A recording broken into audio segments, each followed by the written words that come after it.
大家好，我是戴眼镜的话筒，打来3篇篇。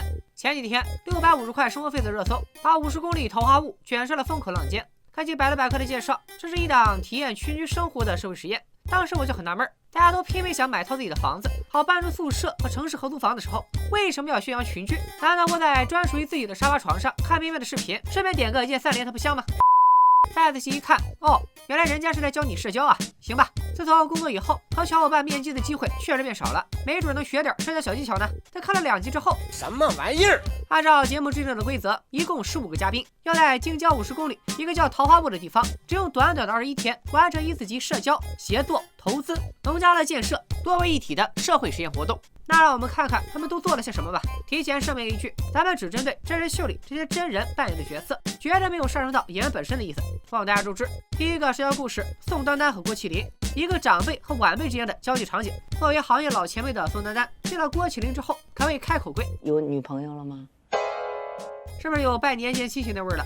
紧接着就是舒淇和郭麒麟见面。你有暗恋的人吗？现在对，大方一点啊，女孩子不喜欢这样子。你说真话，你喜欢爆裂的还是比较温柔的？你喜欢哪类型的？眼睛大眼睛小的？你先说。我就快裂了，我现在已经。而此时节目中，花园宝宝同款且叨叨起来没完没了的旁白出现了。打趣他不会让他觉得被冒犯，反而能拉近所有人之间的关系。提醒量的翻译就是柿子先挑软的捏，死磕自己虐大家，要么是我太卑微，要么是叫 PUA。未成年人可不要随便学，不仅容易伤害别人，主要还容易挨揍。在接待汪苏泷的时候，宋丹丹又换了一个套路。然后你最有名的一个歌是哪个呢？我说着就要汪苏泷举例子，还要唱2句。也对，年都拜完了，可不就该上台表演节目了吗？但很明显，汪苏泷就圆滑了不少，玩了命的岔开话题。你要加冰块吗，丹姐？那我来点吧。李雪琴快来了，丹姐从哪儿过来啊？你这样子我也要播放你的小品了。然后花园宝宝他又来了。没错，对新朋友持续释放好奇心是长辈们突破隔阂的社交小妙招。几段社会绝交小技巧讲完，余下的嘉宾也陆续登场了。内卷定义者苏芒姐姐准备了满满一车花，还特意把和花的合照放进了微信群里。结果过了15分钟也没人理他，这苏芒可就要破防了，直接在群里 Q 人。当时的情况跟公司群里老板说完话没人搭理，就突然发了个收到回复差不多。哎，这段我是不是梦到过？苏芒这一点播，一时间各种彩虹屁直接吹上了天。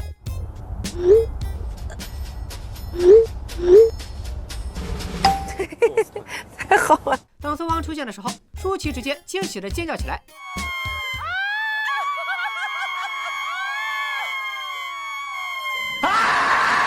嘉宾们先后来到了桃花坞，有的人因为没先向前辈打招呼而被原谅，有的人出门压根不打招呼，还有人因为不认识对方而误以为人家是路人。咖位低的唯唯诺诺，咖位高的盛气凌人，同咖位的就商业互吹，这是社交吗？这不是甲方招标会吗？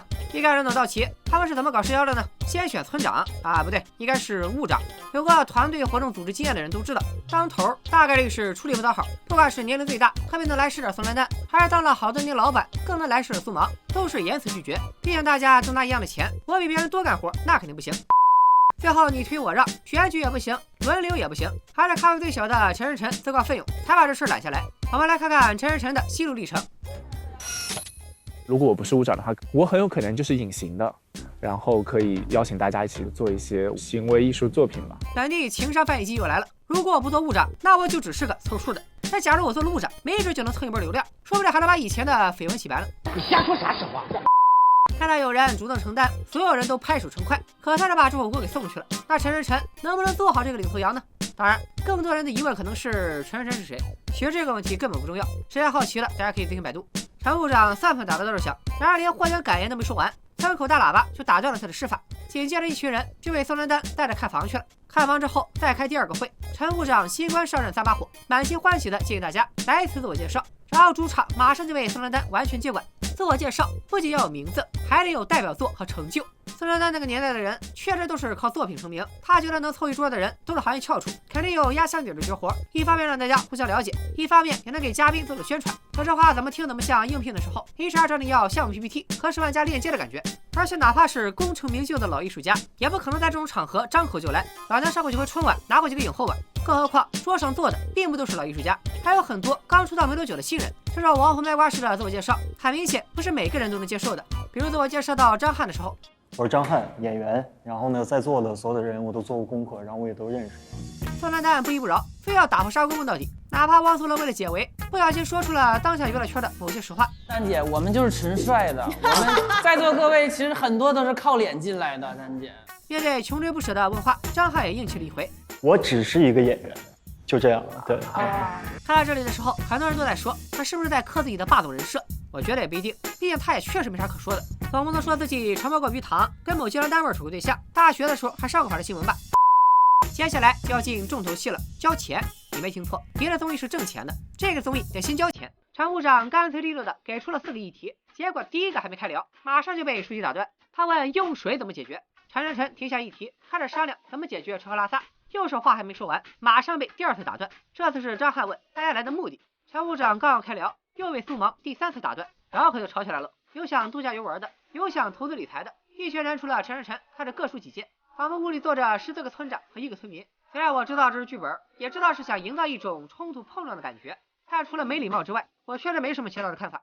终于，真正的话事人宋丹丹和苏芒拍板了，先凑生活费，吃饱了再说。前方没场面放松，建议大家把保护打在根本上。650真的不够，为什么呀？我们要吃好一点的，我不能那么差的伙食啊！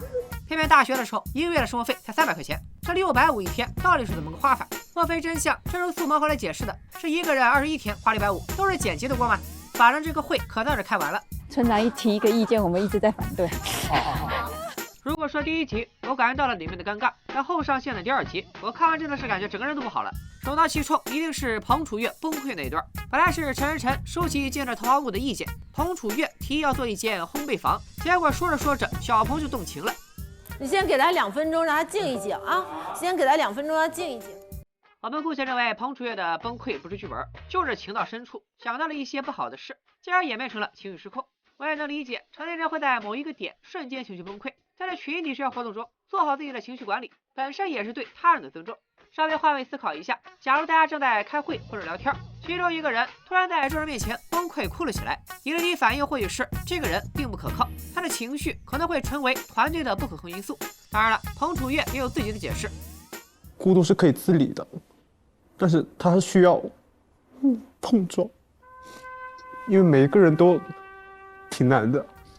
话是没错，可你也知道别人也挺难的，干嘛还要给别人添堵呢？不给别人添堵也是一种尊重吧。不过对于彭楚月崩溃这事儿，我觉得李雪琴看着还挺透彻的。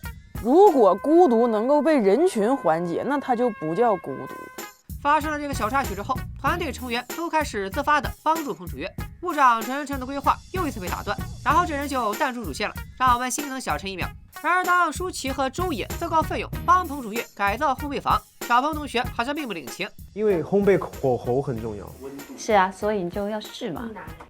这个我担心我试不了，这个我真不敢搞。调好了小彭的心态以后，大家总算是短暂的过上了一段安静祥和的生活。我觉得这可能跟大家终于发分好了3个小组，不用互相尬聊了有关。就这样，周杰搞起了基建，张翰做起了商业运营，汪苏泷、浪阳等李雪琴3个街溜子整起了 FM。不要问我陈晨晨干嘛去了，他只是一个误长，这不重要。就在我以为节目准备朝着向往的生活那样稳步向前的时候，又出事了。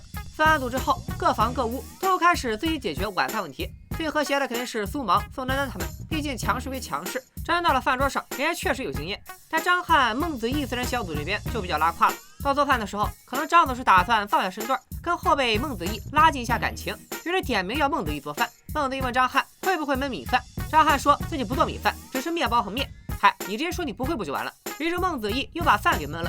收到大伙邀请的赖冠霖出去找苏芒要饭，周也炖了他带来的椒麻鸡。而张总呢，张总就坐下了。是的，他就坐下了。这还没完事儿，等孟子义把菜端上来，张翰的表演才刚刚开始。这场本身就不错了。哇，我真的是，你就没见过煮的这么好的米饭好吗？行，给电饭锅一点掌声。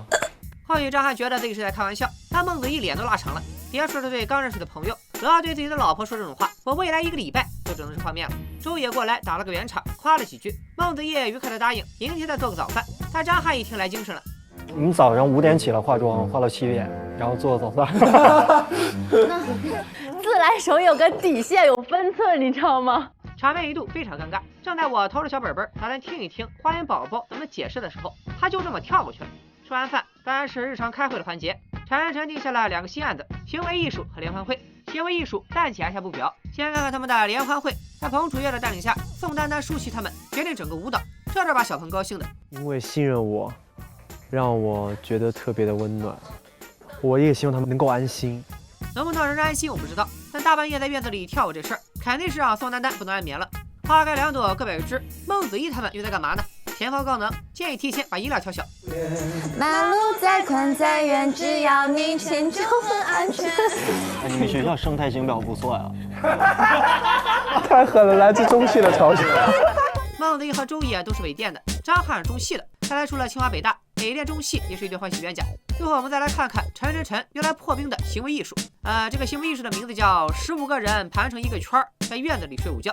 一群互相不太熟的人躺院子里摆着造型打地铺，本身就挺迷惑的。他居然还要求大家得睡着，还是顶着大太阳睡着。我不做评价，看看大家都是怎么说的。不是，主要太晒了，你知道吧？我现在我脸烤的难受。这会中暑吧？不然咱们2个小时之后再来吧。觉得我真是一个特别俗的人，我一辈子都搞不了艺术。没啥特殊的感觉，就是配合工作。有的艺术吧，不是说所有人都能理解的，比较抽象。其实我看完这个综艺之后的感受，就跟看完陈晨晨的行为艺术差不多。开始之前看名字，以为可能是艺术，点开之后觉得最起码也是行为，但慢慢开始变得尴尬，最后大概也就只剩下迷惑了。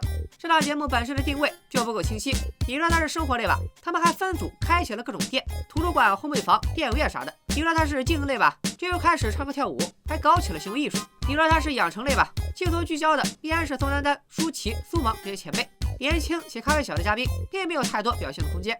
其实我也能感觉到节目组之前把主题形容到社交这个点上，但我觉得社交本身真就是要么图名图利，要么就是图娱乐，没必要为了硬交朋友就非得玩尬的，傻得很。上周末我也带着公司的小伙伴们一起去了趟平谷搞团建，租了一间小别墅，晚上有打麻将的，有打扑克的，大家自由组合捉对厮杀，玩到了后半夜。第二天集体睡到自然醒，然后一起去湖边坐船，看看风景啊，看看老板被放风筝啊什么的。反正这玩意儿大家玩的开心就好，何苦整那么多条条框框，搞那么复杂？就算不会引起别人的反感，也总会让一部分人觉得尴尬。另外对屏幕前的观众说一句，如果你想提高自己的社交能力，那就别宅在家里看这种项目实验的综艺了，多出去走走转转比什么都强。今天的吐槽就到这里吧，感谢大家的关注和一键3连，咱们下期再见，拜了个拜。